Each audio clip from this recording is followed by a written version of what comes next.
Exorcisms aren't something we hear about too often, but have you ever heard of an exorcism being performed on a baby? Welcome back to Killer Bites. I'm your host, Brandy, and this is the tragic story of Amora Bain Carson. Amora was only 13 months old at the time of her death on December 2nd, 2008. She was subjected to unbelievable violence for 30 hours during a so-called exorcism performed by her mother's fiancé. The injuries inflicted on Amora's body were described as nothing less than shocking, and the medical examiner who performed Amora's autopsy said that they were the worst injuries he had ever seen done to a child. But what led to these unspeakable acts? Why did Amora's parents believe she was possessed? And what provoked the deadly violence that occurred during her attempted exorcism? Let's take a closer look at the circumstances leading up to Amora's final hours. But viewers, be warned, this is an especially disturbing case. Amora was born on November 12, 2007. She lived with her mother, Jesseca Carson, and Jessica's fiancé, Blaine Keith Milam, in Rusk County, Texas. Jessica was a teen mom and already had Amora from a previous relationship when she met Blaine on the internet in 2007. By this time, Jessica was separated from Amora's biological father, who was overseas serving in the military. Jessica and Blaine began dating after Amora was born, then became engaged on prom night, and soon moved in together. For a while, Jessica and Blaine seemed to live a happy life together. Friends and family said that Jessica was a devoted mother, and Blaine loved Amora as if she was his own daughter. And according to Blaine, the first word Amora ever spoke was daddy. This detail breaks my heart because clearly, Amora had already begun to love and trust Blaine like a father. However, some accounts suggest Blaine could also be abusive and controlling as a partner to Jessica. There were also some other red flags which should have been warning signs that not everything in this household was perfect. Sadly, this is often the case in stories like Amora's. Jessica's mother, Heather, and brother, Drake, both testified that Jessica started to change after moving in with Blaine in 2008. Jessica used to be outgoing, but her personality and appearance were noticeably different after living with Blaine. Jessica stopped wearing makeup and doing her hair, and even the way she dressed changed. She became like a shell of her former self. There had also been a criminal incident involving Blaine. He had previously broken into the house of a young girl and left pornographic materials with suggestive notations written in Sharpie. These notes encouraged her to meet up with him and engage in some of the activities pictured. How creepy is that? Although Blaine never physically touched the girl, he was placed on the sex offender registry, charged with criminal solicitation of a minor under 14, and put on probation. Blaine was supposed to spend 180 days in jail starting in August 2008, but he was let out on a work release only 48 days into his sentence.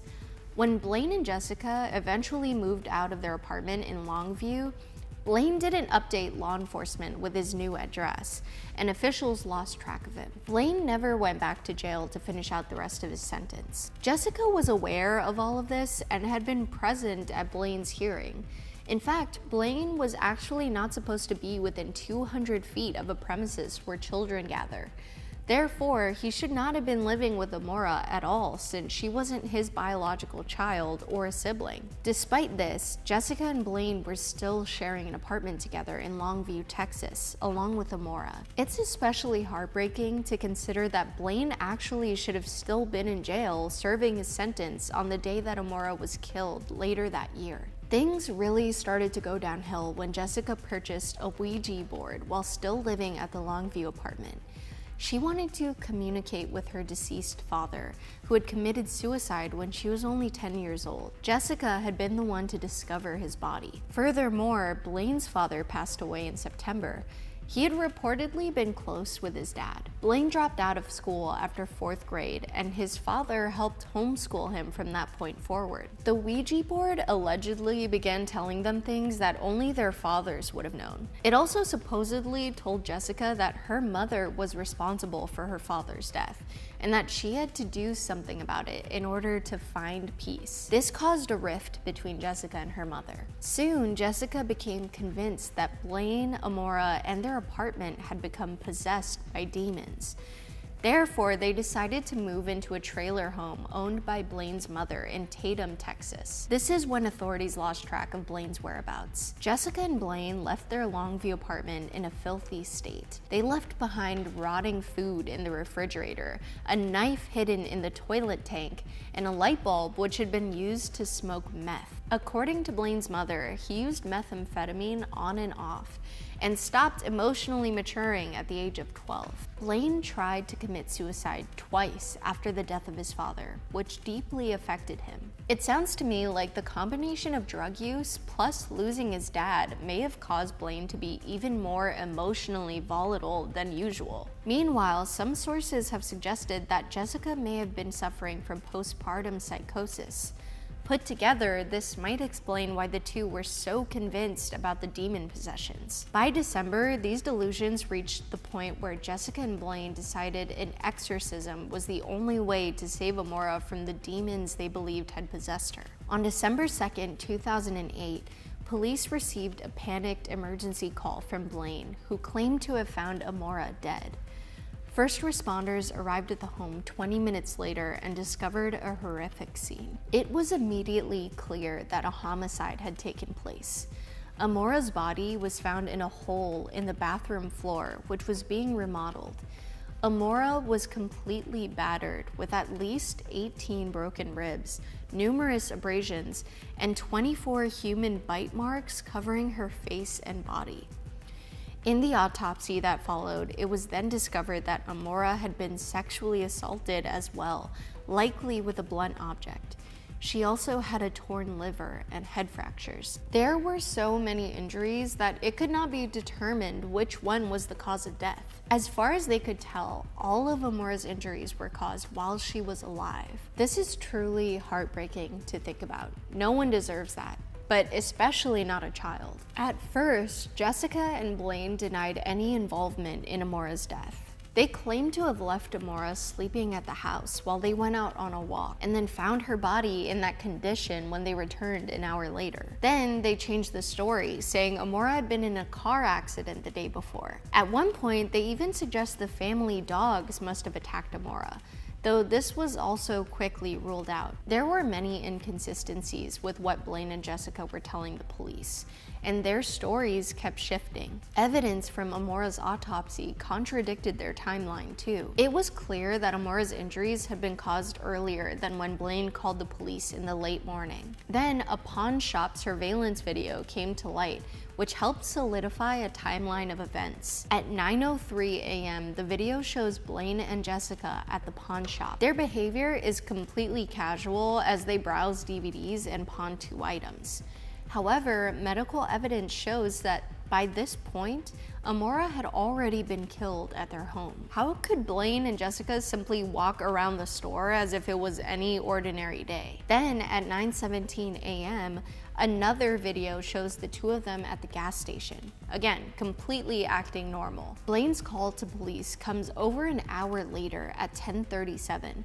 On the call, he and Jesseca sound frantic, acting as though they had only just discovered what happened. Extensive DNA evidence was later found in the trailer, which confirmed Amora had been killed there.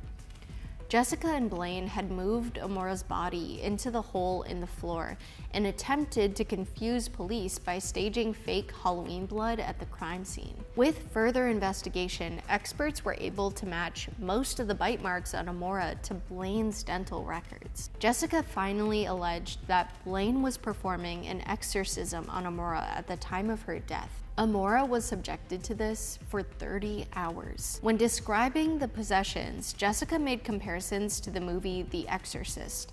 She believed that it was too late for Amora, and that Amora would live her life possessed by the devil unless she could be exorcised. Authorities questioned why she would allow Blaine to perform the exorcism instead of finding a priest.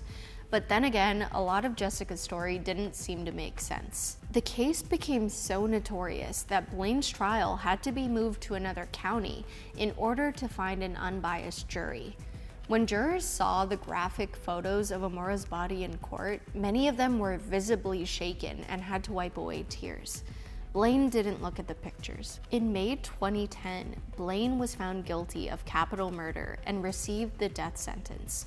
A year later, Jesseca was also found guilty and received a life sentence without the possibility of parole. Blaine's execution date was pushed several times, however. In 2019, Blaine's execution was stayed by the Texas Court of Criminal Appeals only one day before he was scheduled to be killed. Most recently, he was set to be executed on January 21st, 2021, but his sentence was stayed once again. Blaine's defense team is claiming that he's intellectually disabled with evidence of low IQ scores and arguments that Blaine can be easily manipulated. They have also suggested that Blaine's lack of education and the influence of meth use should be factors taken into consideration. The death sentence is ruled out for those with proven intellectual disabilities, so this could potentially impact Blaine's sentencing in the future.